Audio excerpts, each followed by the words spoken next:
periodismo, autor de una larga lista de libros como Las Damas del Poder y García Luna, El Señor de la Muerte. Yo creo que los jóvenes que le gritaron asesino a Felipe Calderón en París, Francia, han de haber leído ya García Luna, El Señor de la Muerte, del maestro Paco Cruz, porque no van a dejar el tema, porque hacen bien en seguir exigiendo y gritando de sus verdades a Felipe Calderón. Recuerde que el maestro Paco Cruz también es autor de libros de referencia como Tierra Narca y La Guerra que nos ocultan. 47 años en el periodismo, y el maestro Jaime Hernández, décadas como corresponsal mexicano en el extranjero, muchos de esos años en Estados Unidos, corresponsal de guerra, fundador y conductor de un espacio que merece todo el respaldo, a las 2 de la tarde de lunes a viernes, no apto para cínicos. Ahí también se necesitan los likes, ahí también se necesitan las suscripciones, y ahí también se necesita el respaldo económico para que siga hablando como le duele a muchos que no aceptan la realidad y la verdad. Ahí está el No Apto para Cínicos a las 2 de la tarde, Jaime Hernández. Querido Paco, gracias por tu paciencia. Querido Jaime, también gracias por tu paciencia. Pero como hay tanta información que nos estamos volviendo locos de tanto que hay en el plato, mi querido Paco, agradezco que me hayas dejado poner sobre la mesa todos estos temas. ¿Cómo estás, Paco? Vicente, buenos días. Y de Jaime nada más te faltó, que es el único traductor e intérprete de un columnista que solo él puede interpretar, y que verdaderamente cuando habla, no, pero es que fíjate, Cuando Vicente, ladra, lo que te voy a decir. Cuando interpreta a Jaime Hernández, que ahora lo está cambiando, por cierto, por eso se anda revelando, lo anda cambiando por Nico. No, es que Jaime Hernández, cuando habla, en realidad lo que hace, cuando interpreta, discúlpame, lo que hace es dar un editorial completo. Así que lo que hace es dar un editorial, y eso enriquece todavía más a No Apto para Cínicos. No es solamente que tenga un columnista que ladra, sino que verdaderamente cuando lo interpreta Jaime Hernández es un editorial que complementa lo que Jaime Hernández y Gilby comentan en el transcurso del programa. Oye, Paco, sí. pero es necesario, fíjate, esto que están haciendo de interpretar los ladridos de Batusay y de Nico, porque hay muchos que ladran en audiencias del Senado y tenemos que interpretar los pinches ladridos de los perros. Lo que dicen es cierto. Entendió el que entendió. Eso sí, pero bueno, ahora sí, Vicente, Jaime, buenos días. Después de la parranda que se pegó Jaime anteayer y que lo hizo faltar ayer, no, fíjate que hay mucha información, Vicente, todo lo que empezaste, pero después volvemos a Calderón, pero vamos a empezar con Peter Franz Schweizer, ¿sí? Que es un supremacista y es autor de este libro de El Golpe Invisible, que vincula a México a un eventual golpe de Estado a Estados Unidos. En realidad, fíjate, tendríamos que estar desternillándonos de risa, pero el tema sí es serio, ¿sí? Porque se están volviendo, fíjate lo que voy a decir de Jaime y Vicente, paranoicos, conspiranoicos, o conspiracionistas, como dicen, pero la palabra es conspiranoicos, y pendejos, verdaderamente. Que no entiende nada, pero tiene razón. Pues hay que ver quién es a Peter Franz Schweizer, que es un supremacista cercano a el presidente estadounidense Donald Trump. Es un tipo que le está endulzando al oído, y que están viendo una insurrección de mexicanos en Estados Unidos. Así que está de locos, pero hay que entender eso, son supremacistas. Donald Trump necesita en este momento, pero además en un momento en el que se advierte que van a empezar ya formalmente las negociaciones para el TEMEC, por lo menos entre México y Estados Unidos. Entonces hay que verlo en todo ese contexto, Vicente. Donald Trump necesita una palanca, pero además necesita distraer la atención con un tema que parece ciertamente serio. No es serio, pero parece muy serio. Una insurrección de mexicanos en Estados Unidos para recobrar el territorio que nos robaron, que tampoco tendría nada de malo si ellos están tratando de recuperar el petróleo de Venezuela, que no es de ellos. Pero Lo que están haciendo es eso, lo hemos dicho no una vez, Vicente, van a presionar a Claudia Sheinbaum Pardo hasta todo lo que puedan. Fíjate, yo debía haber empezado con lo siguiente.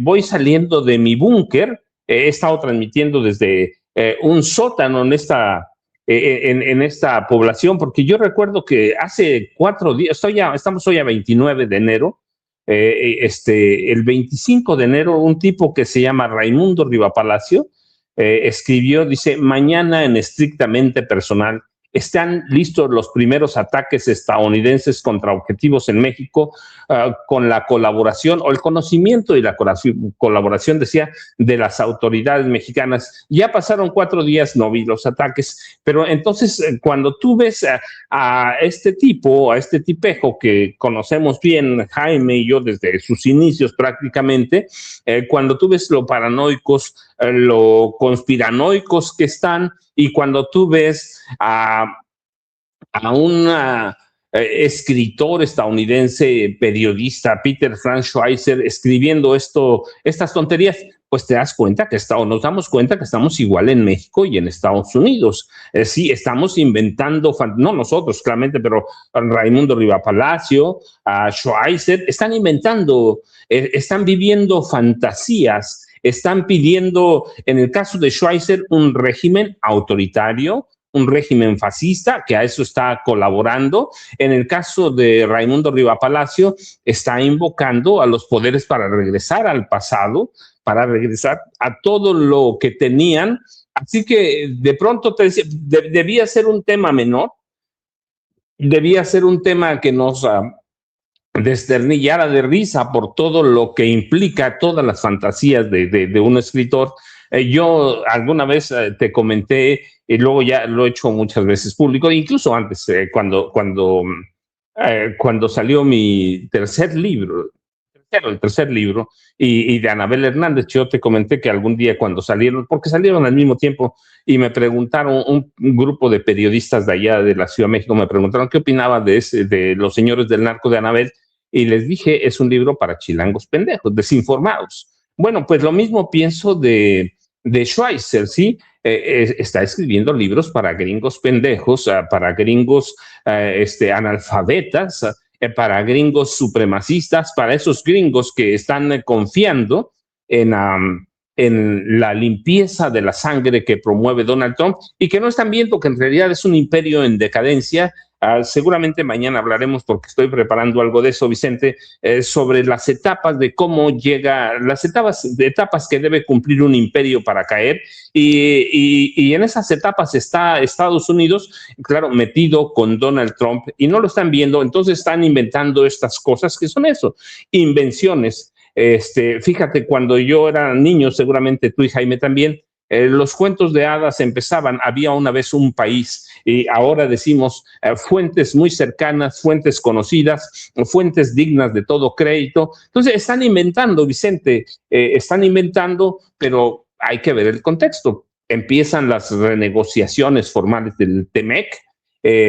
Donald Trump está verdaderamente, después de lo que ha pasado en Minneapolis, está en serios problemas. Los asesinatos de 2 personas, una mujer de 37 años, un enfermero muy joven también, asesinatos a mansalva de manos de agentes de la Gestapo ICE o agentes de la SS hitleriana de la patrulla fronteriza, han metido verdaderamente en problemas a Donald Trump. Lo han hecho recular. Por primera vez, sé que por lo que publican los periódicos de Estados Unidos claramente, o medios como CNN, New York Times, Washington Post, Político, que el cuarto de guerra o Situation Room ahí en la Casa Blanca ha tenido trabajo de más. Hay un caos en la Casa Blanca, y en ese caos estas informaciones ayudan a Donald Trump, Vicente, lo ayudan, y desde aquí pues claro le damos el empujoncito con personajes siniestros como Raimundo Rivapalacio. Así que hay que tomarlo todo ese en contexto, Vicente. Para mí sí hay que, el comunicado que emite la Secretaría de Relaciones Exteriores es clarísimo, la seriedad que hay que darle al tema, sobre todo con un tipo que está lunático y que es capaz de todo, pero yo no sé, de pronto yo siento que después de Venezuela todo puede pasar, Vicente, pero incluso los más torpes analistas políticos de Estados Unidos entienden que atacar a México les causaría a ellos un problema mayor, pero presionar a Claudia Sheinbaum Pardo no les preocupa porque van a hacer todo para someterla. Donald Trump disfruta verdaderamente de tener gente a su servicio. Ahí está Javier Milei, ahí está la OTAN. Yo recuerdo mucho a Jaime Hernández cuando comentó cómo prácticamente toda la OTAN, la Unión Europea, le fue a besar los pies a Donald Trump. Así que hay que ver todo ese contexto, Vicente. El libro nace en un momento en el que Donald Trump atraviesa tiempos muy delicados después de Minneapolis, la insurrección de Minnesota, de todo el estado, y que se han sumado otros estados, la renegociación del TEMEC y la destitución abiertamente, aunque no lo digan, de Gregory Bovino, este tipo que es la representación o el simbolismo del autoritarismo, del nazismo de Estados Unidos. No se trata del abrigo de Bovino, se trata de los asesinatos y todo lo que ha causado Vicente. Así que hay que entender en ese contexto ese libro, ¿sí? Que te digo, en otra época tendríamos que reírnos de Schweitzer, pero en este momento hay que prestar atención. ¿Por qué? Por todo el contexto que atraviesa Estados Unidos. No sé si llegó Norman, pero buenos días otra vez a los tres, Vicente y Jaime. Sí, ya llegó el querido Norman Pearl, maestro Norman Pearl, saludos. Mi querido Jaime Hernández, ya contestó el embajador, reapareció, andaba perdido el embajador de México en Estados Unidos, el amigo de Ricardo Salinas Pliego, y estaba Moctezuma Barragán, y la respuesta del canciller Juan Ramón de la Fuente ante esto, que es un libro, pero una cobertura mediática que se viene, y para mí me resultó interesante la extensión y, como dice Paco, la seriedad con la que se contesta. Mi querido Jaime, un abrazote. Muy buenos días, queridos amigos. Fíjense que habiendo sido durante más de 15 años corresponsal en Estados Unidos, a mí nunca me deja de sorprender la flaca memoria de los políticos, tanto estadounidenses como mexicanos. ¿Y por qué digo esto? Suele ocurrir que poco antes de que arranque el ciclo electoral en Estados Unidos, surgen libros, surgen artículos en los que siempre, casi siempre, se pone en tela de juicio, se presenta como una amenaza el tema de la invasión de los hispanoparlantes, los mexicanos, los frijoleros, los morenacos, y esto es incluso recurrente. Un ejemplo que seguramente algunos de ustedes acordarán. Ustedes saben que Samuel Huntington, el famoso creador de la teoría de que la incapacidad de los mexicanos para asimilarse a la cultura estadounidense, a la cultura anglosajona, en su momento causó un debate muy intenso y digamos, fue el detonante de campañas antiinmigrantes en Estados Unidos. Huntington, quien predecía y fue uno de los teóricos de la famosa tesis del desplazamiento, que ahora siguen manejando los supremacistas blancos. Dicen que los morenos, los hispanos, los latinos han llegado para desplazarlos, ¿no? Aquí hay dos versiones, ¿no? La real es que les guste o no a los angloparlantes o a los anglosajones, todo lo que es el sur de Estados Unidos ha sido reconquistado demográficamente. Solamente hay que echarle un vistazo a las cifras de natalidad, crecimiento demográfico en ciudades como Houston, Phoenix, Los Ángeles, California, Texas, Nuevo México, Arizona, etcétera, etcétera, etcétera, ¿no? Yo me acuerdo que un día platiqué largo y tendido con un tipo que es un experto en lo que algunos les dicen futurólogos, otros les dicen expertos en tendencias políticas a futuro. Se llama Gerald Celente. Bueno, Gerald Celente me decía que la reconquista demográfica de Estados Unidos se va a producir sí o sí. De hecho, ya existe en Estados Unidos y nadie le va a poder meter reversa. Estados Unidos ya existe un proceso de latinización o mexicanización. Hay restaurantes de comida mexicana, hay gente que habla español e inglés al mismo tiempo. Los jóvenes que acuden a las universidades en muchos casos hablan hasta 2 o 3 idiomas. Y esta tendencia demográfica ha llegado para quedarse, les guste o no a los anglosajones. ¿Qué es lo que ocurre? Ocurre que siempre este tipo de libros, como el que acaba de publicar el señor Pete Schweizer, se publica precisamente en los prolegómenos de una campaña electoral. Y a mí lo que me molesta, me irrita sobremanera, es que gentes como el embajador Esteban Moctezuma sea tan pánfilo y tan ignorante de todos estos antecedentes que estoy ofreciendo. Miren, por ejemplo, creo que fue en el 2000 y algo, porque hay que tener en cuenta que Samuel Huntington, quien predijo fue uno de los teóricos de la teoría del desplazamiento, falleció en 2008. Y ninguna de sus previsiones se cumplió. Pero fíjense lo que escribía en un libro que el título fue muy provocador, que se llamaba ¿Quiénes somos? Les voy a leer solamente un par de párrafos, ¿eh? Fíjense bien. Dice,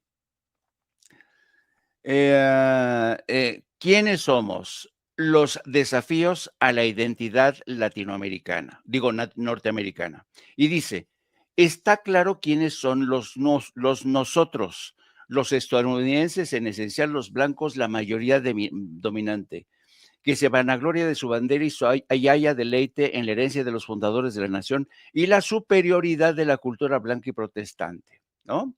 Y dice aquí, pero, en otro párrafo, lo cierto es que ya están aquí, fregando vuestros platos, cuidando de vuestros hijos y despojando a un país, otrora orgulloso y unificado, de lo que lo mantenía unido.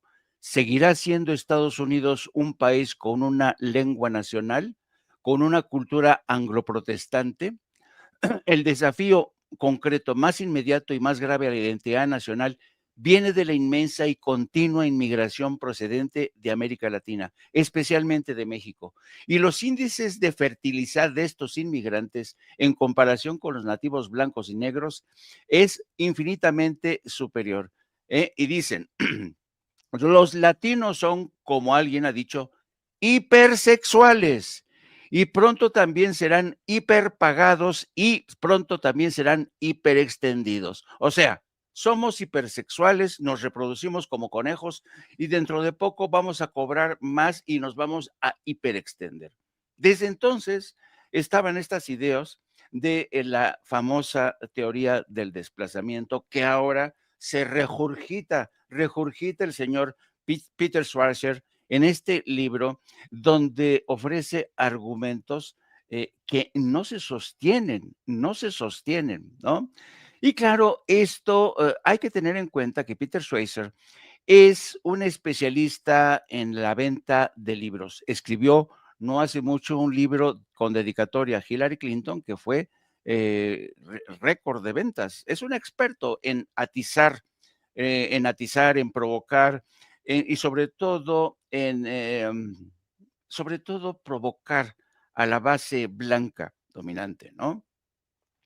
Pero incluso si me apuran un poquillo más, ¿se acuerdan cuando la invasión de Estados Unidos, con que hace mención el embajador, en 1846, 47 y 48?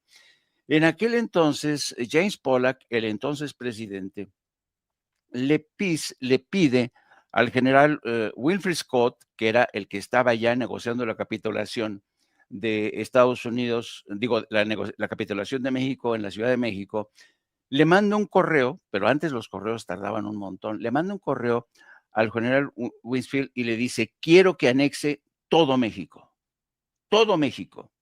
Y entonces, fíjense nada más la respuesta tan brutal que le da el general Winfield Scott a su propio presidente. James Polk dice, señor, en México en estos momentos hay 8 millones de habitantes. Solamente 1 millón son de origen europeo o son ricos. Y ellos sí están a favor de la anexión de México a Estados Unidos. ¿Les suena de algo? Bueno, entonces dice, pero el resto son indígenas, son negros. Yo me niego a anexar a un país que tiene esta raza maldita que nos va a echar a perder nuestra raza.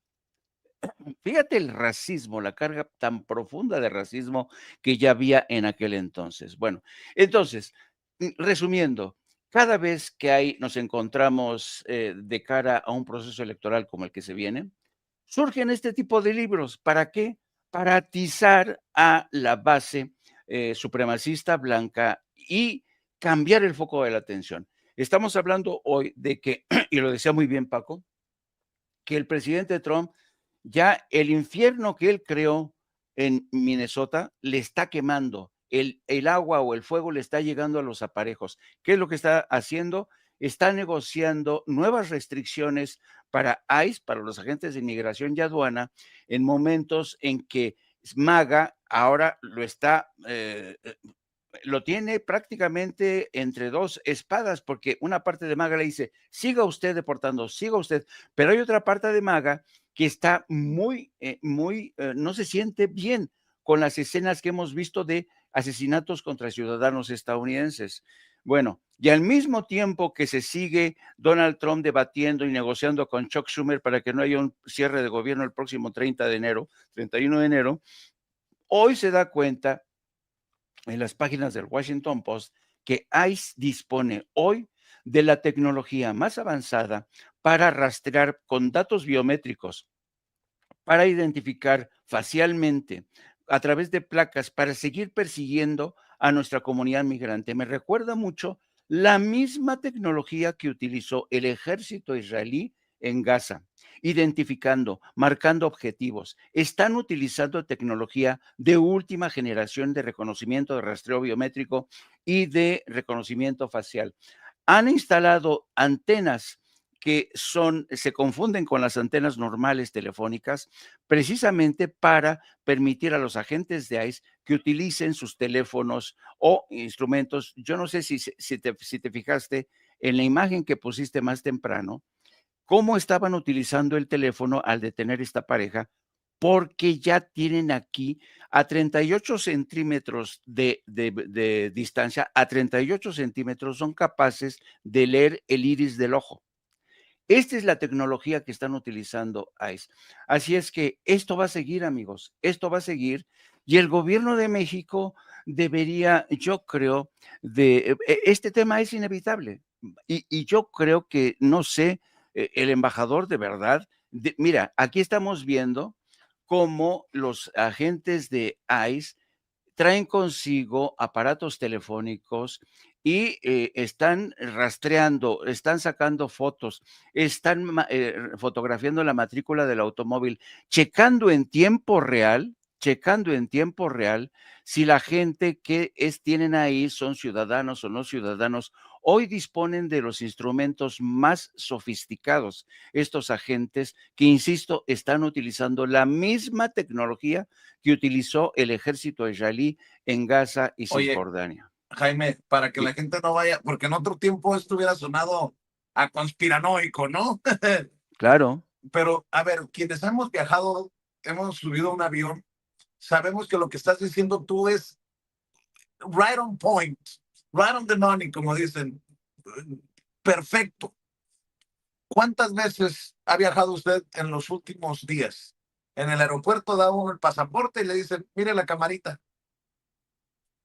Y revisan con un, no sé, este aparato que la persona que está frente a la cámara es la misma del documento. Es básicamente la misma tecnología, mi querido Jaime, para que la gente pues más o menos vaya encontrándole el rompecabezas a todo esto.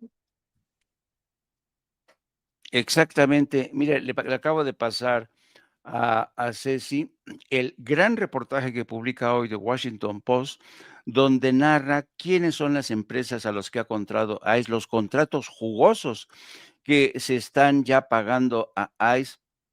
Está habiendo, sí, negociaciones con Chuck Schumer, el líder de la minoría demócrata en el Senado, para que haya mayores restricciones a los agentes de ICE. Pero ¿en qué se van a traducir esas restricciones? De todas maneras, van a disponer de las herramientas más avanzadas, son herramientas de espionaje, son demasiado intrusivas. Son capaces de utilizar drones, antenas, la tecnología más avanzada. Insisto, es la misma tecnología que utilizó el ejército de Israel para ir haciendo limpieza étnica en Gaza y Cisjordania. Y por eso es tan importante prestarle atención a lo que ocurre en el Congreso de Estados Unidos, porque hay un esfuerzo republicano y demócrata para frenar los fondos desmedidos para seguir financiando esta cacería de ICE y de la patrulla fronteriza. Mi querido Norman Pearl, estaba leyendo este libro y hacen mención incluso hasta los libros de texto gratuitos que se distribuyen en los consulados para que la gente que es mexicana vaya al consulado y le pegue una revista. Hasta los libros de texto son mencionados en este libro y ojalá por la respuesta que ha dado la Cancillería, por la seriedad que le ha dado el embajador, que esto no vaya a, ¿cómo decirlo?, a limitar de alguna manera cualquier respuesta que pueda dar la presidenta o el gobierno que ella encabeza a lo que está ocurriendo en Estados Unidos. Que no vaya a significar me voy a detener para decir algo para que no vayan a tomarlo como confirmación de estas mamarrachadas que se están publicando en Estados Unidos y esta idea de que estamos invadiendo silenciosamente Estados Unidos a través de los consulados, que además hay que decirlo, Norman, tienen un sentido práctico y es más simple de lo que nos imaginamos. Se pone un consulado donde están los mexicanos. No se va a poner un consulado en, no sé. En Alaska. En Alaska, exacto. Ya me ganaste, mi querido Norman. Fíjate que las cosas que se presentan en Estados Unidos son previsibles. Lo que está comentando el maestro Jaime Hernández, buenos días, por cierto, buenos días a los tres, buenos días a la audiencia. Lo que comenta el maestro Jaime Hernández, yo lo escuché hace 60 y tantos años en la voz de mi padre.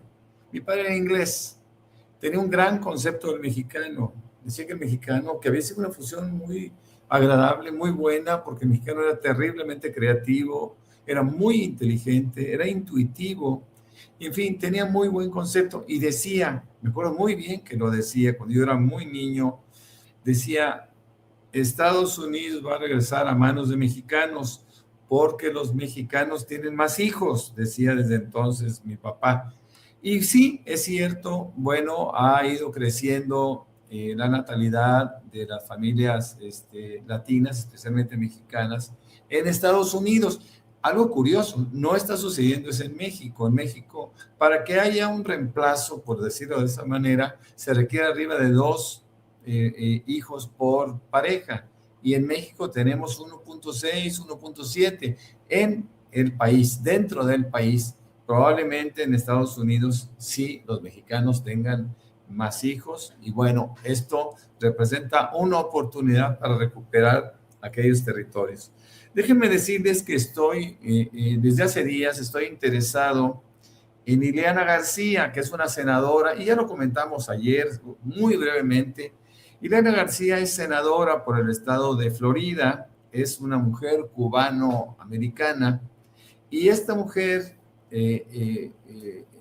pues realmente está siendo desconocida en términos de importancia por su propia por su propio gobierno. Dicen que cuando el perro es bravo, hasta los de casa muerde. Y bueno, pues la verdad es que el ICE la detiene, le pide que se identifique por ser simplemente por parecer latina, ¿no? Siendo ella senadora por el estado de Florida. Entonces, bueno, pues hay una persecución muy objetiva. Y fíjense lo que dice ella en un tuit. Ella es republicana. Dice, Alex Pretty era ciudadano estadounidense, un enfermero de cuidados intensivos de 37 años con un permiso para portar armas, segunda enmienda. Y luego dice, no sacó el arma, no atacó a la gente. Los agentes de ICE retiraron el arma de su funda antes de disparar. Distorsionar, politizar, calumniar, justificar lo que le pasó a Alex Pretty contradice los valores estadounidenses en los que se basó la campaña de la administración. No era ni un terrorista doméstico ni un asesino. Bueno, esto en buena medida da el traste con el discurso gubernamental de Trump, porque realmente ella sabe y se siente afectada. Y fíjense algo más que agrega, dice, yo tengo un hijo que parece hispano, entonces tengo miedo que lo vayan a detener.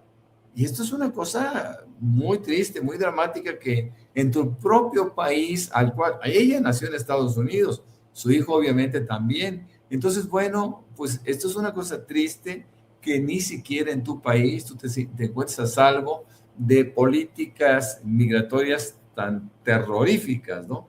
Porque además los agentes del ICE, yo creo que fueron seleccionados entre la escoria gringa, ¿no? Lo peor de lo peor. Y hay todavía un comentario que a mí me llamó la atención, que aparece en X, yo soy habitual en X, ustedes lo saben, y dice, fíjense, dice muy emocionado, me gusta ver a Netanyahu al lado de Trump, esta sí es una buena señal. Y al día siguiente, y ahora dice, amigos de Twitter, fui deportado del país del norte. Él es venezolano, por eso desaparecí.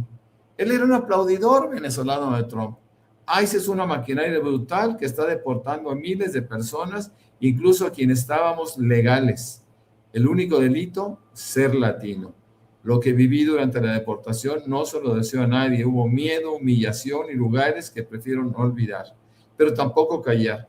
Gracias a quienes preguntaron y se preocuparon. Más adelante contaré todo en un hilo. Bueno, estas historias se repiten sistemáticamente en la desilusión de muchos latinos que fueron deportados por el gobierno de Trump, siendo que ellos aplaudían al gobierno, que estaban en proceso de obtener residencias, de obtener nacionalidad, etcétera, etcétera, y todos fueron deportados simplemente por parecer latino. Hace unos días yo comentaba que Trump no se mete con los franceses, ni con los holandeses, ni alemanes, ni italianos, no. Él con los europeos no. Ellos están a salvo en los Estados Unidos.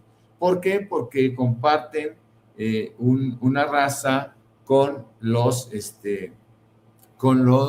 sajones, que hasta ahora todavía son dominantes en los Estados Unidos. Pero como decía el maestro Jaime, como decía mi padre hace 70 años, pues realmente los mexicanos estarán a punto de reconquistar su país. Ahora, no hay que olvidar que la economía de los mexicanos en Estados Unidos representa la quinta economía del mundo. Y eso es muy importante, porque también por el dinero, por el crecimiento económico, pueden ir logrando espacios, y los han logrado, vaya que los han logrado. Fíjense que cambiando radicalmente de tema y viniendo a México, ayer el Morena, PT y Verde firmaron una alianza rumbo a las elecciones de 2027. Esto es algo muy importante porque se ratifica una alianza que les ha dado resultados, pero por otro lado, se niega Alberto Anaya, que es el dueño del PT, se rehúsa a hablar sobre el tema de la reforma electoral. No hay que olvidar, yo lo comenté hace como 15 días, que tanto el gobierno de Calderón en 2 ocasiones sucesivas y el mismo Peña Nieto pretendieron también disminuir la cantidad de diputados plurinominales y senadores. En ambos casos, en los 4 casos, se estrellaron contra la reticencia de algunos que, entre otros partidos menores, que les habrían dado la mayoría. Se requieren 2/3 partes por una reforma electoral de esa magnitud, con ese perfil, y no se los dieron. ¿Qué puede pasar ahora en nuestro país? Pues puede suceder algo similar, o probablemente la reforma sería raquítica, sería frágil, sería poco representativa. Por último, quiero hablar, y eso me parece muy lamentable, que ayer también salió la noticia que tanto el maquinista como el conductor del tren interoceánico carecían de licencia federal ferroviaria vigente, y por tanto no estaban facultados para ejercer el cargo. Entiendo que es una empresa quien les daba este servicio a este ferrocarril, pero que lo haya hecho en cualquier caso de haberlos contratado sin investigar suficientemente, pues representó ya no un riesgo, representó un evento, un hecho trágico que no debimos haber vivido. Ahora, también quiero recordar que en una semana en España hubo 4 accidentes ferroviarios. Yo creo que es una industria que se tiene que ver con mucho cuidado. Hay que sistematizar todos los controles, toda la operación de una manera tal que aumente la seguridad en nuestro país. Se dice que en el ferrocarril del interoceánico realmente las vías fueron exactamente las mismas que se tenían hace muchísimos años, y lo mismo son trenes muy antiguos. Por lo menos en Reforma hace énfasis en eso en su momento, mis queridos amigos Vicente, Paco y Jaime. Así es, vamos entrándole a los temas como vayan saliendo, si les parece, pero quería mostrar cómo un ciudadano estadounidense, seguidor de Donald Trump, todo parece indicar miembro de esto de MAGA, de Make America Great Again, ha sentido en San Diego la libertad de incluso acosar a jóvenes. Estaba viendo las imágenes y me lastiman, porque pudieron haber sido tus hijos, mis hijos, nuestros sobrinos, nuestros vecinos. Llegó a acosar a estos jóvenes que se encontraban haciendo fila, no sé si lo tenga por ahí, Ceci, haciendo fila para recibir tarjetas de Pokémon en una tienda Target en Rancho San Diego, allá en California, en Rancho. Y esto es lo que provoca precisamente el discurso de Donald Trump y publicaciones como la de este señor que estamos analizando, ¿no? El que dice que hay una invasión, un golpe silencioso contra Estados Unidos a través de los consulados mexicanos. Vean nada más la escenita, échalos eso. Bro, look at you. Nobody's illegal. That guy's illegal. Nobody's illegal. Nobody's illegal. Nobody's illegal. You won't hit me first. You won't fucking do it. You won't fucking do it. Hey, kiss him, bro. You won't do it now. You won't do it now. You won't do it now, will you? You won't do it now, will you? Back up. You won't do it now, will you? Back up. You won't do it now, will you? You won't do it now, will you? He needs to be arrested, this guy. He needs to be arrested. Manny, You you won't can do it do right it now, will you? Back the fuck up, yo. You won't do it now, will you? man. Just chill. You won't do it now, will you? Go do something, bro. Wait for them to pull up there. Hey, don't chat. harassing the customer. Yeah. Back the fuck up, pussy. Harassing people, bro. This guy's a maniac. You touched me, bitch! This guy's a maniac. You touched me! I'm gonna harass whoever the fuck I want. You just, what are you saying, bro? What are you saying? Yeah, stand there. No, who? I'm gonna call Richter. Bro, you can't park there, pussy. That's a handicap spot. That's a handicap. Tell me, on these people. I didn't harass anybody. I'm These a people are fucking saying you're Calling loitering. them fucking illegals. Like They're not illegal. loitering, bro. They're They're waiting for fucking product to buy. Pokemon cards, you fuck. Well, then go on and buy their fucking product. We have to wait. Why do you think there's a line, you idiot? Fucking Pokemon bitches. Fuck you! Fuck you. Fuck you! Fuck you, bitch. You ain't got shit to live for. Your life is meaningless. Your life is meaningless. You're a loser. They're gonna call the cops on you, bro. Fucking jackass. Here we go. Get the fuck off his face, bro. Get in his fucking face.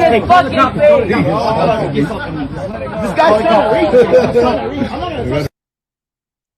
Obviamente con un claro racismo, dice que lucen como ilegales. ¿Cómo lucen indocumentados? O sea, y los chamacos haciendo fila en una tienda Target para las tarjetas de Pokémon. Pero si les encabrona esto, a la gente que nos está viendo y escuchando, también debe de encabronarles que haya hispanos que están dispuestos a hablarle a ICE contra hispanos. Es que estamos viendo un fenómeno muy complejo. También Celsi tiene un video que se ha viralizado de un señor que se queja porque y denuncia que otro hispano lo ha amenazado con hablarle a la migra. Así como nos encabronan los racistas, obviamente es ignorancia, ¿no? El racismo, estos ignorantes, estos imbéciles blancos, como también hay racistas negros, pues no manche, el de estos paisanos que dicen, oye, le reclaman.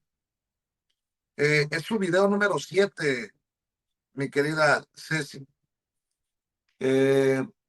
Bueno, y también deben encabronarnos, ¿no? A ver, échate. ¿Va a venir por mí? ¿Que la migra dijiste que va a venir por mí, pendejo? ¿Qué dijiste? Vuelvo a repetir si tienes huevos. ¿Tienes huevos? Di que la migra va a venir por mí otra vez. ¿Estás grabando? Sí, Grábate, dilo. grábate. Dilo. No, yo no. Dilo, pendejo. No dije que por ti. Que la migra, ¿qué hijo de la verga? ¿Eh? ¿Qué dijiste de la migra, hijo de tu puta madre? ¿Eh? ¿Que va a venir por mí la migra, pendejo? Eres un estúpido, hijo de la verga. ¿Ok? ¿Qué dijiste? ¿La migra va a venir por mí? Y ustedes le consumen a ese pendejo que dijo que la migra anda buscando latinos, son unos pendejos. Yeah, call the fucking cops, you dumbass motherfucker. Yeah, you stupid ass bitch. Say the fucking migra is gonna come for me again. You dumbass mother. Le digo, eso es lo que debemos, creo yo también, de evitar. Que entre nosotros nos estemos, si me permiten la expresión, canibalizando. Ahora, me encontré en redes sociales tal vez al culpable del relajo, desmadre migratorio que arrastra a millones de nuestros paisanos. El chupacabras Carlos Salinas de Gortari, en una entrevista, me mandaron este clip en redes sociales y creo que confirma que fue él el que provocó todo este desmadre, o el que pudo y no quiso. Escuchen nada más esto que me mandaron de Carlos Salinas de Gortari. No, y no es inteligencia artificial.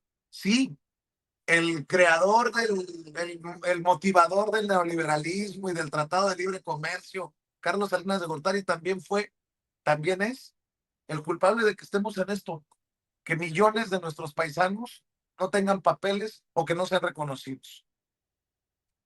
El presidente Bush y yo tuvimos una reunión privada y ahí me hizo un planteamiento muy firme.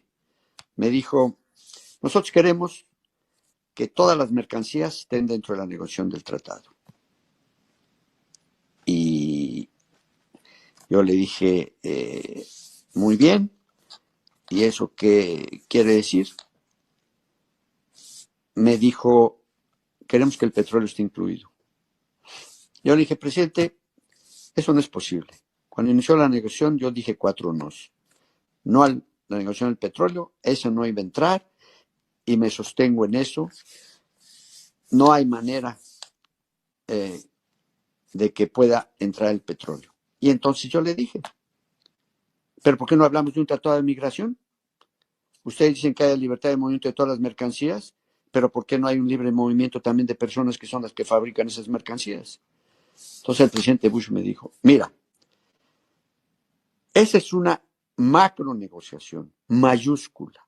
Yo no puedo comprometerme a pasar 2 negociaciones mayúsculas en mi Congreso, la del libre movimiento de mercancías y la del libre movimiento de personas. La de personas tendrá que esperar. Entonces yo le dije, pues igualmente, presidente, Yo no puedo pasar en mi Congreso una propuesta de que incluya el petróleo en la libre circulación de mercancías del Tratado de Libre Comercio. Y San se acabó. Y San se acabó, fíjese. Falta de huevos, Salinas no le pudo llevar la contraria a Bush y le demuestra cómo un personaje como Carlos Salinas de Gortari negoció como mercancía, como producto, como cualquier cosa, el futuro, la estabilidad, la vida de millones de mexicanos y mexicanas que hoy están con el Jesús en la boca. Mi querido Paco, sobre esto, ya decía también Norman, lo de Morena, PT Verde, están juntos, pero, están unidos, pero, y bueno, el caso de Felipe Calderón, que los estudiantes con conciencia no lo dejan en paz en París, Francia, y lo que le quieras ir poniendo a la mesa, mi querido Paco. Vicente, Jaime, Norman, bueno, mira, primero, solo hay que recordarlo, es que este video último que pasa sobre la paranoia de los latinos entre los latinos, ahorita hablamos de Carlos Salinas, pero de mexicanos contra mexicanos, latinos contra latinos, yo recuerdo cuando en 1981 llegué a Chicago, primero a Houston, luego llegué a Chicago, y lo primero que me dijeron las personas con las que tuve relaciones en diciembre de 81 fue: cuidado con los mexicanos. Si hay un enemigo de un mexicano, es otro mexicano. Así que eso es histórico. Es histórico, de pronto los mexicanos, hablo con conocimiento de causa, ¿va? Con los años, 15 años viví en Estados Unidos, en diferentes estados, viví 4 años y medio en la Florida, viví 4 años y medio casi 5 años y medio en Texas, porque viví 1 año y medio en San Antonio, viví 1 año en California, viví 4 años y medio en Illinois, ahí en Chicago, así que más o menos tengo una idea y conozco varias de las ciudades grandes, algunas pequeñas también. De pronto ese racismo entre mexicanos es histórico también. Somos un país racista, somos un país clasista, y cuando migramos, o emigramos en este caso, cuando emigramos y después nos convertimos en inmigrantes, somos o sacamos lo peor de lo que somos internamente. Y si a esto le juntas que desde el primer gobierno de Donald Trump se alentó el renacimiento o resurgimiento, renacimiento y resurgimiento de grupos supremacistas, pues tienes todo el caldo gordo. Y luego si sumas este segundo periodo en el que y que Donald Trump lo advirtió desde el principio, de que iba a haber una limpieza de sangre, pues tienes aumento de grupos neonazis, crecimiento del nacionalismo blanco, consolidación de grupos de odio. Ahí podemos hacer una lista de los grupos de odio que se han consolidado, ¿no? Incluso dentro, ya lo estabas diciendo, dentro de los grupos republicanos que ahora se sienten perseguidos, como el de Ileana García, ¿no? Están, aquí lo dijimos, Trump no va a cambiar, no nos engañó, estaba hablando con la verdad, que además hay que decirlo, y aquí también lo hemos dicho, no hay presidente que se salve de eso. La única diferencia, por ejemplo, entre Barack Obama y Trump, es que Trump lo exterioriza, y Barack Obama era un hipócrita, era un blanco con piel negra, ¿sí? Y si vamos más atrás, lo podemos ver con los dos Bush, padre e hijo, con Ronald Reagan, con el presidente que tú quieras, con el que mencionemos aquí. Así que eso exacerba también el odio y el racismo entre mexicanos, en este caso, que nos interesa bastante. ¿Por qué? Pues porque tiene miedo que les vaya a quitar el empleo. Entonces, que se vaya él, a que me vaya yo, que se vaya.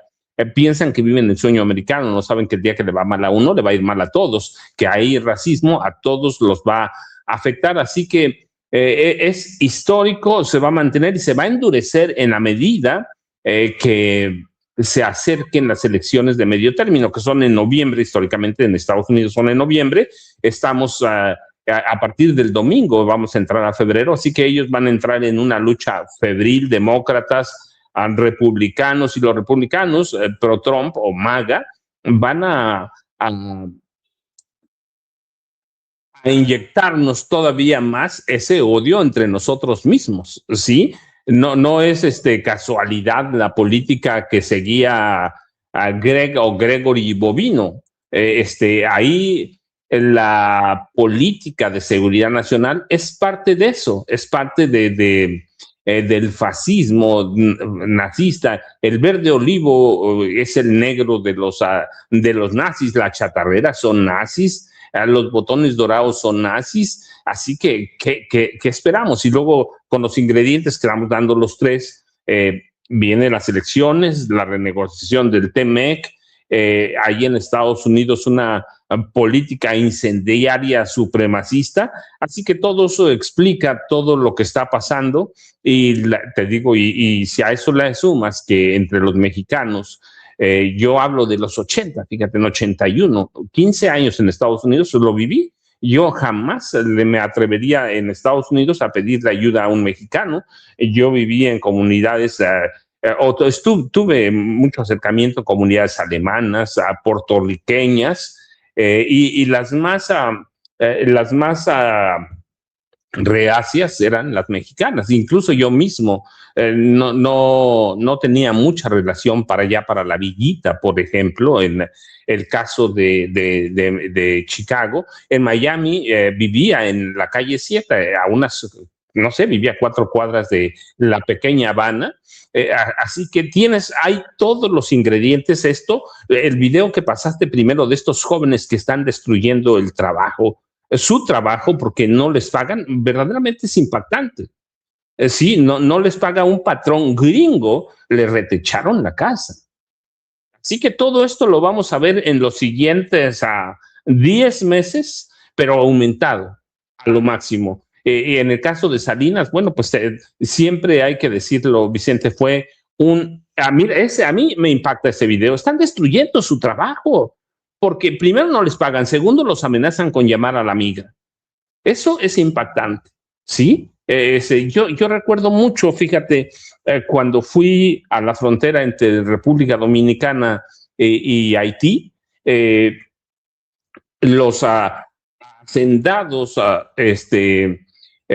hacendados de República Dominicana contrataban a trabajadores haitianos, los recluían en batalles o cabañas larguísimas, y en el momento que no les querían pagar, llamaban a la migra para que expulsaran a los haitianos, que a veces también los mataban. Pero eso mismo me recordó la historia de México, Estados Unidos. Eso es histórico, y hay que tener mucho cuidado nosotros de no alimentar ese discurso de odio. Pero a mí me impacta este video, que están destruyendo el trabajo que hicieron, que además se ve larguísimo ese techo, ¿no?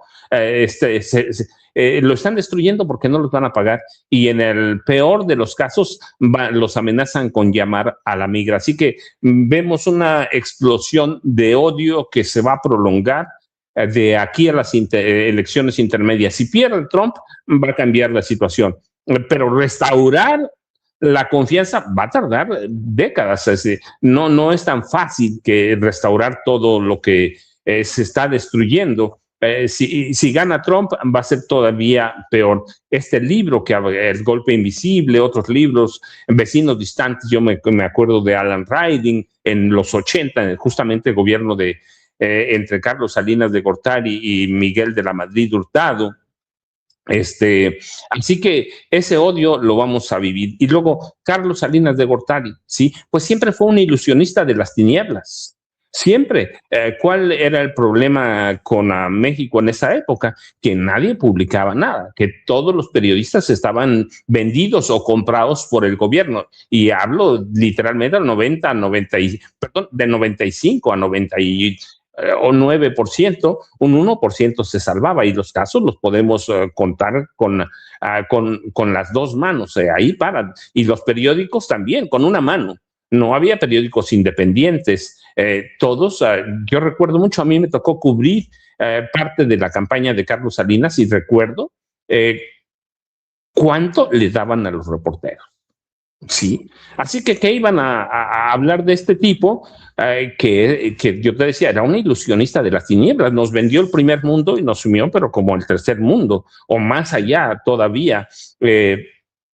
Así que ahí tienes ese ingrediente. Yo recuerdo mucho cuando Carmen Aristegui le hace una entrevista ya cuando estaba en sus últimos días a Miguel de la Madrid Hurtado, le hace una entrevista y le pregunta a Carmen de qué se arrepiente, y Carmen le dice de Carlos Salinas de Gortari, porque es un ladrón, se roba la partida secreta y su hermano controla el narcotráfico. Lo dice Miguel de la Madrid, pero además lo dice en sus memorias, ¿sí? Y cuando después de la entrevista, Miguel de la Madrid tiene una reunión con los hijos, discúlpame, Carlos Salinas de Gortari tiene una reunión con los hijos de Miguel de la Madrid, y al otro día los hijos de Miguel de la Madrid publican una carta en la que prácticamente dan como un demente senil a su padre, y Carlos y Miguel de la Madrid pasa la historia como que con toda la ignominia que le carga. Sí, y empieza una carrera política de uno de los hijos de Miguel de la Madrid, que ahí lo vemos todavía dando guerra, pues un capaz, un nini, es una junior, pero ese es Carlos Salinas de Gortari. Ese es Carlos Salinas de Gortari, el hombre que ningún periódico tocaba. Ni Riva Palacio trabajaba para él, Pablo Iriar Lever trabajaba para él. Así que ahí tienes esa generación de periodistas vendidos que prácticamente es mi generación, la generación de adentro de los periódicos. Sé que a ustedes, a Norman le tocó, pero nosotros, que Jaime y yo que trabajamos adentro de los periódicos, es esa generación de periodistas ultra mega vendidos al gobierno. Y luego, mira, nada más para cerrar, para que tengan buen tiempo Jaime y Norman, tenemos el caso de este tipo que yo llamo, junto con Gustavo Díaz Ordaz, el mercader de la muerte. Yo recuerdo mucho, un día me pidieron escribir un trabajo sobre Gustavo Díaz Ordaz y les entregué solamente una hoja con una palabra, ¿sí? No quería escribir porque yo estaba preparando Los Depredadores, un trabajo sobre los presidentes, y escribí una hoja, y en una hoja escribí asesino. Eso es. Y de Felipe Calderón Hinojosa, yo lo he descrito siempre en mis libros como el mercader de la muerte. Son dos no quiere decir que los otros presidentes de Peña para atrás no eran asesinos. De Peña, dije, mató a su esposa y es un narcotraficante. Lo dije en 2008-2009, todos han sido asesinos, pero en el caso especial de Felipe Calderón, tú lo dices bien, está cosechando lo que sembró, pero en 2010 dije que era un mercader de la muerte, que adentro de Los Pinos había una organización del crimen organizado, así que se lo merece, porque esa es la herencia de Felipe Calderón Hinojosa, un asesino que hundió a este país en una ola de violencia institucional. Había en Felipe Calderón Hinojosa, claro, cuando hace mancuerna, además con otro asesino, Genaro García Luna, había una sed de usar la violencia institucional en forma indiscriminada para matar. Calderón, yo lo dije en su momento, Genaro García Luna, son dos tipos psicópatas y sociópatas. Uno compra las armas, Felipe Calderón Hinojosa, y el otro asesina. Sí, así que hoy en París nos están dando toda la razón después de tantos años, sí, 2009, 2010. Es un asesino, es un ladrón y sumió a este país en una convulsión revestida por una crisis permanente de legitimidad que todavía no logra alcanzar a Vicente, Jaime y Norman. Querido Jaime, usted váyale sumando, maestro, porque temas hay. Y bueno, creo que a ambos lados de la fruta. Por cierto, nada más como editorial, yo reniego y me rehúso a aceptar, lo he dicho, incluso antes de estar en los medios de comunicación, esto de que el peor enemigo de un mexicano es otro mexicano. No, señores, este es el momento de la unidad. Si no nos apoyamos entre todos, ¿quién chingados nos va a apoyar? Por eso mi reconocimiento a la gente que ha hecho redes de apoyo para llevarle el mandadito a la gente que tiene miedo a salir de su casa, a la gente que está haciendo una labor comunitaria. Yo reniego, no acepto, nunca lo voy a aceptar que el peor enemigo de un mexicano es otro mexicano. Aunque me den ejemplos, aunque me den detalles de historias, no lo acepto. No lo acepto. Mi querido Jaime, ahora sí, voy con tus comentarios. Hay, te digo, muchos temas a ambos lados de la frontera, incluso la llamada de hoy entre el presidente Donald Trump y la presidenta Claudia Sheinbaum Pardo. Seguramente de esto nos informará a las 9 de la mañana. Para la gente que nos está preguntando, es hoy a las 9 de la mañana, la mañanera del pueblo, y estamos en medio ya de la revisión del tratado comercial entre México, Estados Unidos y Canadá. De hecho, ayer desde Washington, el secretario de Economía, Marcelo Ebrard, enviaba sus videos diciendo, pintándonos un panorama positivo. Así se arranca con esta revisión del tratado que no le gusta a Donald Trump, mi querido Jaime. Perdón. No, ahí está. Déjame por dónde agarro al toro. Déjame empezar por el lado, para darle continuidad a lo que acabas de decir sobre el tema de la unidad necesaria entre los mexicanos. Creo que para la gente que nos escucha y que son adultos y que viven en Estados Unidos, yo creo que no podemos andarnos con ambajes, ¿no? Sabemos que está en la naturaleza del mexicano. Somos como estos cangrejos que cuando luchan por salir de la cubeta, uno le jala la pata. Así somos los mexicanos. Y no solamente los mexicanos, ¿no? Yo he escuchado esta historia de chilenos, de salvadoreños, de hondureños. Es decir, que los latinos tenemos esta tendencia a hacernos la puñeta entre nosotros mismos, y esa es una realidad, nos guste o no, forma parte de nuestra cultura. Ahora bien, solamente yo haría la siguiente reflexión. Uno de los éxitos, entre comillas, que tuvo Israel a lo largo del último siglo fue precisamente aprovechar las divisiones que tenían y que sabía que existían en el mundo musulmán, en el mundo árabe. E Israel explotó estas divisiones de una forma, hay que reconocerlo, magistral.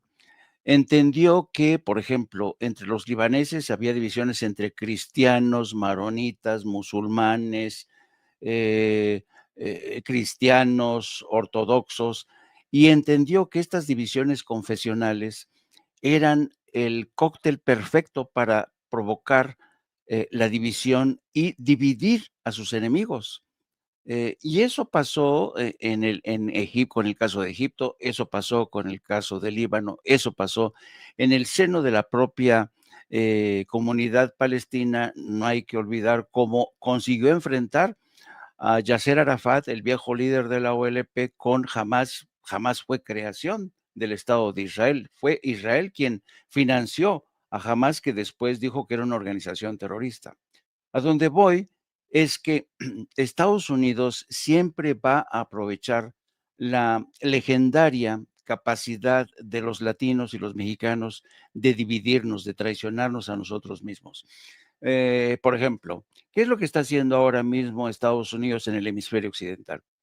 Está apostando por los argentinos, está apostando por los peruanos, está apostando por los ecuatorianos, por los salvadoreños, para marginar o dividir a la comunidad latinoamericana de países como México, Colombia, Brasil, etcétera.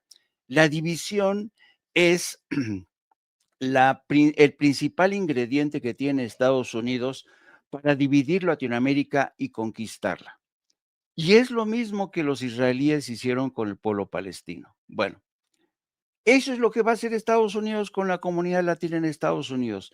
Va a empezar a echar a pelear los cubanos contra los centroamericanos. Tú platica con un hondureño, tú platica con un salvadoreño, sobre todo los hondureños. Nos tienen una ojeriza los mexicanos porque dicen, no, esos pinches mexicanos nos maltrataron mucho cuando pasábamos por México, son unos cabrones, hijos de puta, pa. Y al final consigue Estados Unidos dividir a la comunidad latina, ¿no? Claro, mi esperanza es que en un estado de emergencia como el que se está viviendo en estos momentos la comunidad latina en Estados Unidos, hagamos un cierre de filas. Pero si a veces es complicado un cierre de filas entre los mexicanos, yo me acuerdo muchísimo que cuando yo me tocó hacer historias, escribir historias sobre la comunidad mexicana, bueno, las historias de migrantes mexicanos ya residentes que explotaban a los recién llegados, pagándoles salarios de mierda, menos de $5 la hora, menos de $4 la hora, por trabajos extenuantes. Y fenómenos como este tipo que ponía el techo, igual, mexicanos se las hacían. O sea, hay de todo. Y yo creo que tiene que haber una conciencia de nacional, de unidad nacional, porque realmente nos enfrentamos a un poder que sabe, ha operado, ha hecho de otros territorios laboratorios de pruebas, dividiendo a la gente. Así es que yo creo que es importante reflexionar un poco entre nosotros, dentro y fuera, porque además es otra. No, los mexicanos que vivimos en México, muchos desprecian a los que se fueron a Estados Unidos. Les dicen traidores, les dicen de todo. Cuando el debate para que si podían votar o no, no, que no voten esos cabrones que ya no saben, se largaron de México, le dieron la espalda a México. Es de vergüenza, es de pena ajena. Yo creo que amerita una reflexión esto. Sobre el tema de las declaraciones de Salinas de Gortari, yo creo que el tema es debatible porque no hay que olvidar que la presidencia de Carlos Salinas de Gortari se da hacia fines de los 80s, principios de los 90s. Hagamos un poco de historia. ¿Qué había pasado antes de que Carlos Salinas de Gortari tomara el poder en el 84, si mal no recuerdo? En el 84 o en el 80, no, en el 86 creo, ¿no? 88, bueno, Jaime. 88. ¿Qué había pasado antes de que Carlos Salinas de Gortari asumiera la presidencia en 1988? Ronald Reagan aprobó en 1986 la que sería la primera gran reforma, bueno, gran reforma que solamente benefició a 3 millones de inmigrantes indocumentados. Pero me acuerdo mucho del texto del discurso de Ronald Reagan diciendo, reconociendo, porque él era gobernador de California, había sido gobernador de California, reconocía que la mano de obra mexicana había sido fundamental para el desarrollo y el crecimiento de Estados Unidos y entendió que la inmigración ilegal a la larga iba a traer serios problemas. Por eso él dio el primer paso. Pero ¿quién era su vicepresidente? Su vicepresidente era George Bush. Y George Bush fue testigo de el largo proceso de negociaciones que se tuvo que dar en el Congreso para dar ese paso. Fue complicado, llevaron, yo creo que desde el 81 hasta que se aprobó la reforma de Ronald Reagan para legalizar 3 millones, pasó un tiempo considerable. Ahora bien, que era el momento preciso para darle un segundo empujón a una reforma migratoria, ese era el momento.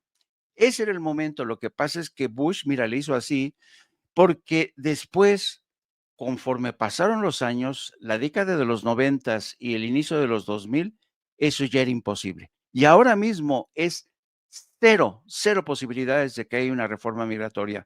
Pudo haber sido aprobada durante los años de Carlos Salinas de Gortari. Lo que pasa es que yo sospecho que Carlos Salinas de Gortari era un presidente que practicaba la sumisión ante George Bush, y si hubiera estado mejor informado Carlos Salinas de Gortari, lo hubiera presionado un poquito más, le hubiera dicho, oiga, su propio presidente Ronald Reagan acaba de aprobar hace 2 años una reforma migratoria, ¿por qué no dar un segundo paso? Era el momento indicado. Todavía había demócratas, John McCain, por ejemplo, que hubieran impulsado ese proceso de reforma. Lástima que Carlos Salinas de Gortari no presionó un poquillo más a George Bush y etcétera, etcétera. Y me remito ahora al pasado más inmediato, la llamada que tiene hoy la presidenta, seguramente con Donald Trump, para hablar, ya nos enteraremos de qué, porque hay varias cosas en el alero. No ha quedado, desde mi punto de vista, suficientemente claro el tema de la entrega del ciudadano canadiense, que unos dicen que fue arrestado, otros dicen que se entregó voluntariamente. No ha quedado suficientemente claro si acaso Trump está apoyando este libro que atiza a la base supremacista y que la pone en contra de la comunidad hispana. Y también no está claro si acaso Estados Unidos está dispuesto a negociar con México desde una posición de honestidad y equidad. ¿Y por qué lo digo?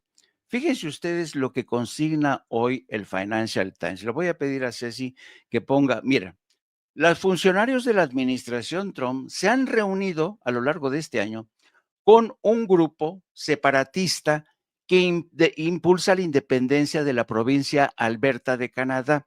Son de extrema derecha y han tenido reuniones con la administración Trump para ver, porque los separatistas de Alberta, que tienen grandes cantidades de petróleo, quieren independizarse.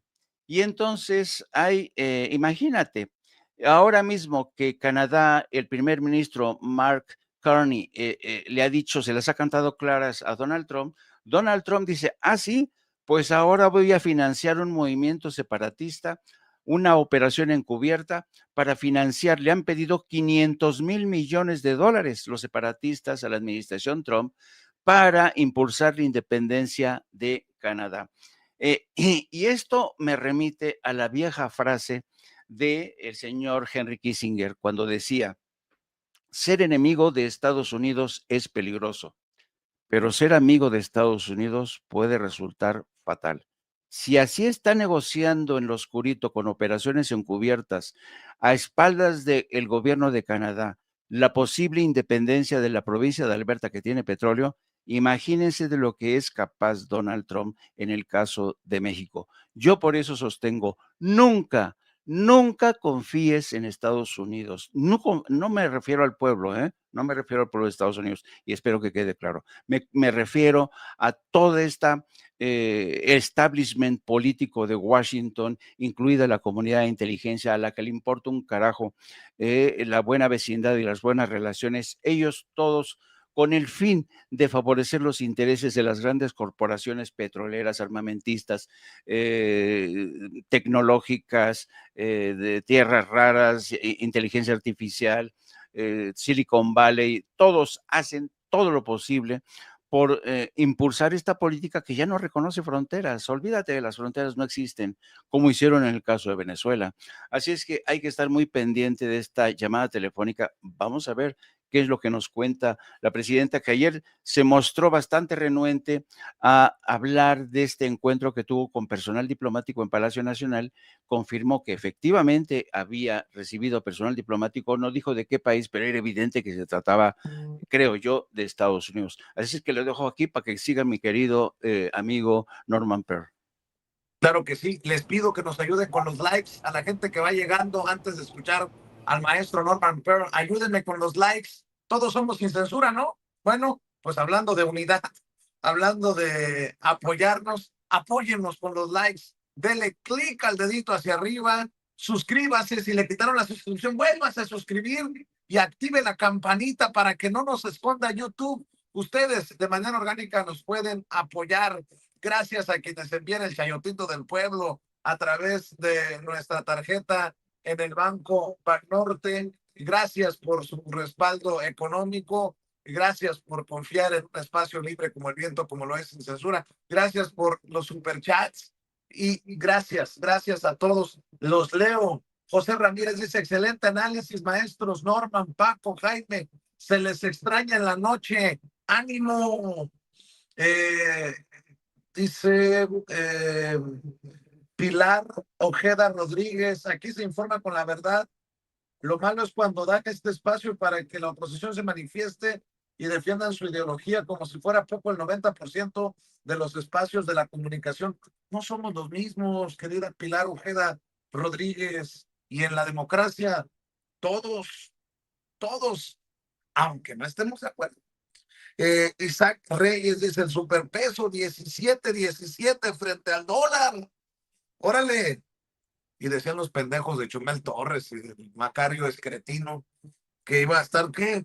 Pedro Ferrez de Con como a 35, si ganaba López Obrador o Claudia Sheinbaum Pardo. Oki de Fuentes manda saludos desde la ciudad sagrada, Cholula. El doctor Héctor Frisby, que nos está viendo y escuchando, le mandamos un abrazo hasta Colorado. El doctor Héctor Frisby, lo acabo de ver en el chat en vivo y en directo de Sin Censura. Mi querido Norman Pearl, también escuchamos tus comentarios, tus opiniones. Fíjese que yo desde muy niño, muy niño, y básicamente en el extranjero, me decían, ¿por qué son tan nacionalistas los mexicanos? ¿No? Son extremos, ¿no? ¿Por qué reaccionan con ese orgullo sobre un país tercermundista como es México, ¿no? Y yo les explicaba que nosotros tenemos coincidencias muy fuertes, ¿no? En la música, en la comida, en el arte, en las costumbres, en nuestros juegos, desde infantiles hasta más grandes, pero en especial a nuestro mestizaje. El 90% de los mexicanos somos o tenemos una pequeña porción indígena o somos indígenas. El 90%. Eso nos da identidad. Eso nos hace que formemos parte de un grupo, de un numeroso grupo, como es el grupo de los mexicanos. Yo creo que aquellos que denuncian en Estados Unidos, y yo lo viví desde niño, en Chicago, los que denuncian a otros mexicanos ante la migra, pues básicamente lo hacen por sus propias debilidades, ¿no? Quieren quedar bien con las autoridades que básicamente eran sajonas en aquel tiempo. Ahora ya hay mucho mexicano en el mundo en los aparatos migratorios estadounidenses, pero era básicamente por debilidad. La gente que traiciona lo hace por debilidad, quieren quedar bien. Y sí es cierto, en el chat lo vi de alguna manera, que efectivamente en Estados Unidos mucha gente, muchos mexicanos no querían que llegaran más mexicanos porque ellos ya tenían sus papeles, ¿no? Porque ellos ya eran residentes. Entonces era un acto de egoísmo, pero no todo el mundo se comportaba así. Pero bueno, es una condición del ser humano y en este caso consideraban que no deberían llegar más mexicanos porque ellos o sus propios trabajos estaban en riesgo. Y eso es muy triste. Eso es fragilidad, eso es debilidad. Fíjese que yo ayer vi con mucho interés algo que venía, bueno, de lo cual yo estoy expectante. Tengo un especial respeto y cariño por Cuba, ¿no? Y desde hace días yo decía, bueno, si se corta el flujo del petróleo venezolano y del petróleo mexicano, que la presidenta ayer aclaró que no necesariamente, pero yo decía, bueno, es que China, Rusia, Irán deben de salir en su defensa, porque debe de ser un acto humanitario. Acuérdense que si se afecta o si se quita el petróleo, que es básico para la economía cubana y para la economía de cualquier país, yo diría que hasta para el bienestar, el confort de la gente, ¿no? La luz, el gas, es fundamental. Están afectando a un pueblo, ¿no? Y entonces, si nosotros hemos salido en defensa del pueblo palestino, en defensa del pueblo gazatí, considerando que se les está privando de la posibilidad de vivir con normalidad, ¿por qué no lo hacemos con el pueblo cubano? ¿No? El pueblo cubano es un pueblo maravilloso, es un pueblo extraordinario, y yo sí creo en la ayuda humanitaria por parte de otros países. Y en este momento, bueno, ayer leía que China está desafiando a los Estados Unidos por las sanciones a Cuba y pide que se quiten, que se levanten esas sanciones y que ellos lo van a apoyar económicamente y, claro, políticamente a través de la ONU, donde hay que reconocer que hay derechos de veto, pero China también lo tiene. Entonces vamos a ver qué pasa con esta incursión política de China, que lo hace poco, pero lo está haciendo en defensa del pueblo cubano. Eso a mí me llamó la atención y sería maravilloso que levantaran las sanciones, ¿no? Para que veamos hasta dónde puede llegar un pueblo con las características del pueblo cubano, porque hay muchas personas, eso es un debate que mucha gente hace y dice, bueno, ¿qué pasaría si Cuba no tuviera sanciones económicas?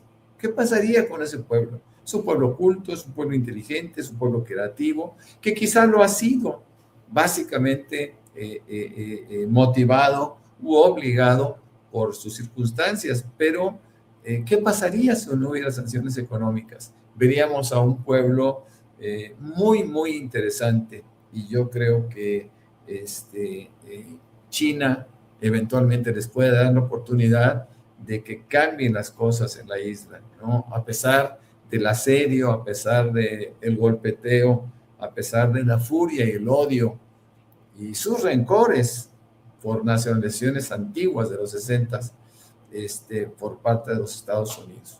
Me parece que merece mucho más el pueblo cubano, a quien yo aprecio y admiro muchísimo.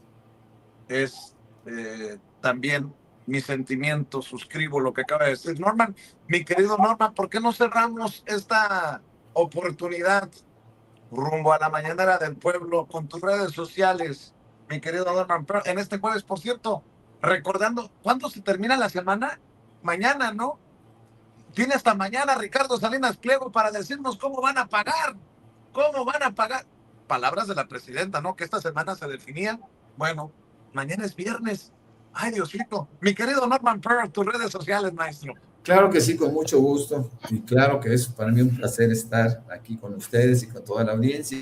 Pues me encuentran en X, antes Twitter, como Norman F. Pearl, y también con el mismo nombre me encuentran en dos cuentas que tengo en Facebook, en donde, insisto, podemos tener alguna interlocución. A veces hay discusiones, a veces hay pleitos, como ayer con un tipo que trabaja para imagen y que se precia de ser el padre superior de no sé qué tantas cosas, ¿no? Pero bueno, para eso son las redes sociales. No te andes peleando con Avispón Zigzag, por favor, Norman Pearl. Bueno, mi querido Norman ya lo encuentra en redes sociales.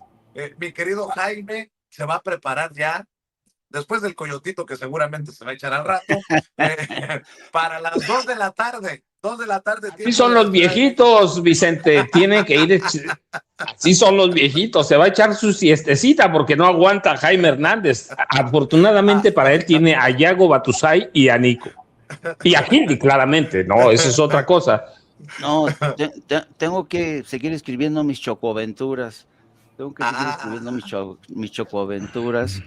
Y no, pero los veo a las 14 horas con mi querida compañera de vida, la periodista Lourdes Salas, mejor conocida como Hilda por todos ustedes.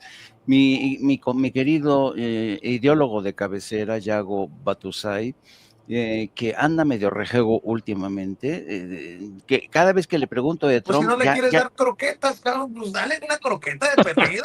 No, pero es que ya, mira, cuando le pregunto qué opine sobre Trump, dice que no quiere yo opinar sobre Trump. Lo bueno es que pues, ya vi el vaticinio del doctor Frisby, que diciendo que Trump no nos llega a mayo. Yo no sé qué informes tan ultra secretos dispondrá el doctor Frisby, pero dice que Trump no llega a mayo. Así es que bueno, según lo que dice el doctor Frisby, pues debemos preocuparnos. Fíjate, nada más queda febrero, marzo, abril, mayo, 4 meses. Nos deshacemos de él, según el doctor Frisby. Los espero a las 14 horas ahí en No Apto para Cínicos. Un abrazo a los 3, queridos amigos, los quiero. los extraño mucho. Hasta luego, queridos amigos. Porque quieres, papá, porque quieres, ya saben, los likes, las suscripciones y el apoyo económico para que siga en esta labor también desde su trinchera el maestro Jaime Hernández, de lunes a viernes a las 2 de la tarde, tiempo de la Ciudad de México. Y el maestro Paco Cruz, ya sabe, uno de los más taquilleros, más vendedores de los autores. Ahí está, Las Damas del Poder todavía en los estantes, y García Luna, El Señor de la Muerte, preparando su libro para este 2026. Y bueno, pues compártenos tus redes sociales, maestro Paco.